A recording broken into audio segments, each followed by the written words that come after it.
are some of the challenges that Rabun County has in terms of law enforcement, and what can people do that want to help? Yeah, I think a couple of challenges that I see as far as, I guess, being the administrator is, our pay is lower than what most of the police departments are in the county here. So, that's definitely something to try to address, which the commission is currently in the process of doing a pay study. They're allowing us to try to come up with our own pay scale system of how to bring people in with experience, without experience, with certain classes or college. So, they're working with us on that. So hopefully that'll be addressed in the near future, because it's a struggle. I think just by what we do, the amount of 374 square miles, and 6 or 8 of that's water. That's a lot. A lot of ground to cover. That is a lot of ground to cover. And anything from a call of, a cow on the road, to domestic violence, to working an accident. So, it's a deputy wears a lot of hats as far as, having to be a counselor, having to be a lawyer, a law enforcement officer. So it's a challenge. And that brings, I think, another challenge is kind of just showed up within the past year with the virus. I think is forced people to work remotely, or to look at working remotely. And a lot of them now is like, wow, I can do this. This is better than, driving an hour to Gainesville, Atlanta, wherever. And so I think that has pushed a lot of people out that might have been second homeowners to being full-time now. And then other people probably just wanting to get out of the mess of metro area. And so, with the increase of the population moving in, along with more visitors, like I live out on Warwoman, and you can go by Warwoman Dale now any weekend, and they're parked on the side of the road. The parking lots is full, where the usual parking area. So just with the visitors and now full-time residents, we're fixing to be up to 3 deputies a shift finally. And is that going to be enough, to do? So, manpower is gonna create an issue. But then once we get what we have full and maintain, I want to ask for more deputies, because when I go to budget time every year, I do a study that I actually learned in Chiefs of Police School to kind of give you, just based off your call volume, and we should be 4 to 5 deputies this shift. But we're concentrating now on trying to keep full what we have, and then we'll look at but then that'll lead us into another problem, finding qualified, applicants, because now with, the building going well here now and all that, it's hard to find, people that may want to come for $13.50 to work in a jail, or $17 to be a deputy. When you can probably go tote lumber for $20 an hour. I don't know, I'm guessing on that, but and you ain't got to worry about getting shot, or any kind of fighting or anything like that. So so that's a couple of challenges, I guess, on the administrative side. But a couple more, I think, is our drug problem. And I don't think, talking to other sheriffs, it's not that we have any more than anybody else. Just targeting the right people in the right ways to take the main dealers out. We've done a great job. I forget, I think drug arrests went up 175% my first year in office. And that's not a typo either. I had somebody double check that for me. And because that seems high, but that just, and as we've come along, they've come down a little, but we've targeted more of the trafficking offenses, which are your higher offenses in Georgia. With that, and of course the mental health, which could be tied to substance abuse as well. Not that I think we got more than anywhere else. We just lack the resources to deal with those issues. Luckily we have one, I guess, rehab facility here in the county now, the Lighthouse Ministries, at least give some people some options and some AAs meetings too. But you know, mental health. Dr. Howard has kind of got this nonprofit here right next to the Poss building, and you know, so that's great. But we got to keep just got to keep chopping, as Governor Kemp says, on these issues. And you know, I think with just the, like I said, with the increased traveling to here, moving to here, I mean, you can see the traffic that's coming through here. You know, that could lead to a lot of crime, or you know, different things. But I think the biggest thing was they get 441 widened from Clayton to the line. But hopefully, yeah. And you were talking about that as being a challenge too, just in terms of traffic congestion. Oh yes, and all that comes with that. And yeah, we were building our house and lived on Wolford, and I dreaded the fall time of the year. But unfortunately, it seems like it's not even. It's the fall, the spring, the summer. You know, you get that.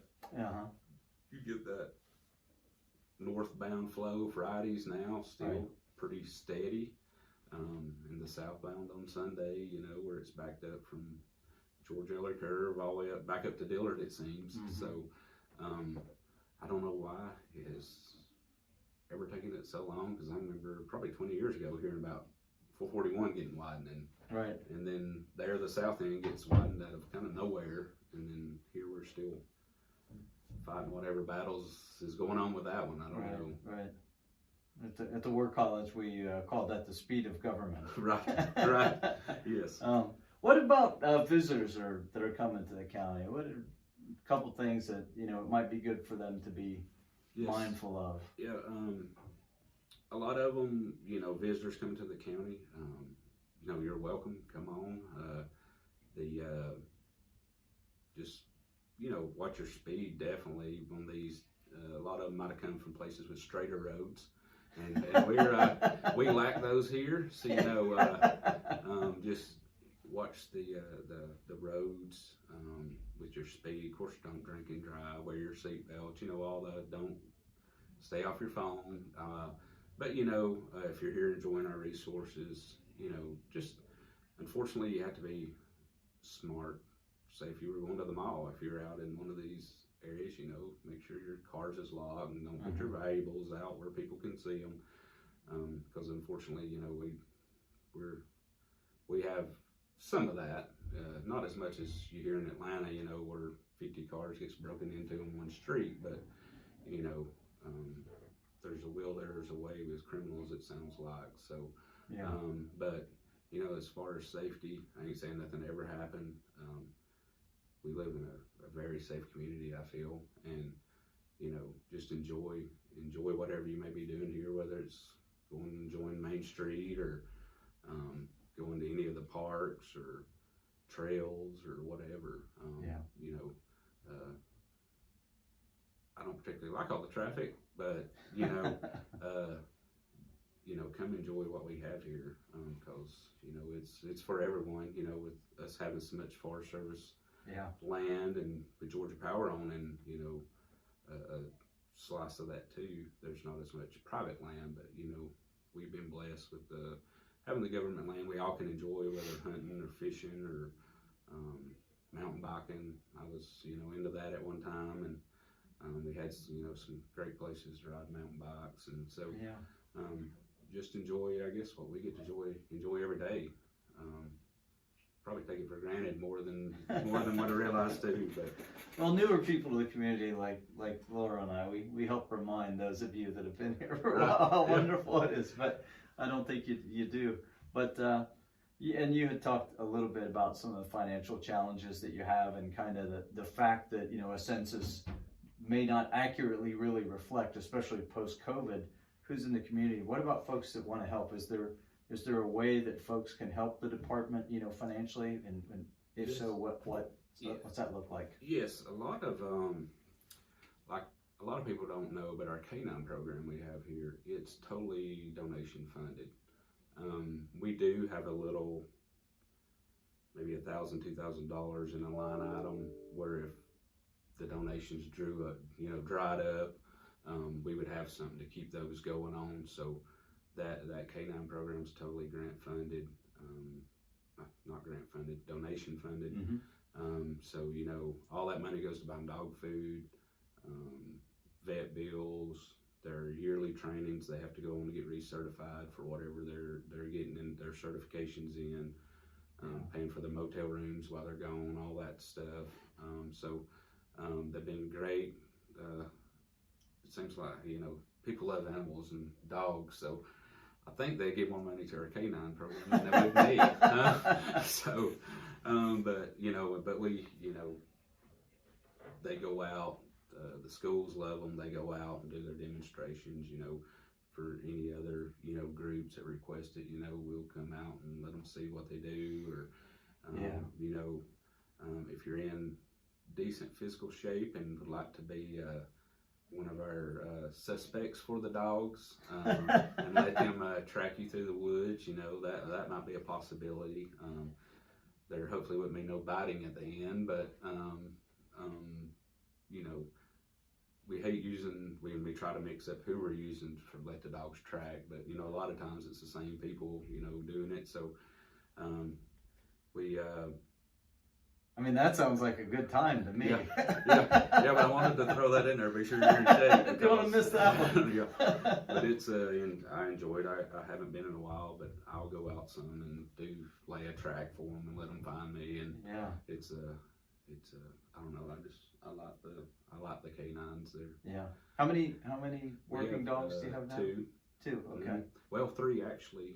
One of our handlers, he bought a puppy on his own, and we started incorporating it into the training. Oh wow! So he actually carries 2 of them with him on duty, and they're all doing great. You can't beat a dog's nose. Yeah. So I'll tell you the difference that we call them military working dogs, and that program has made in terms of force protection for soldiers, sailors, airmen, Marines has been just phenomenal, because to your point, things like explosives and that they can alert on is it's incredible.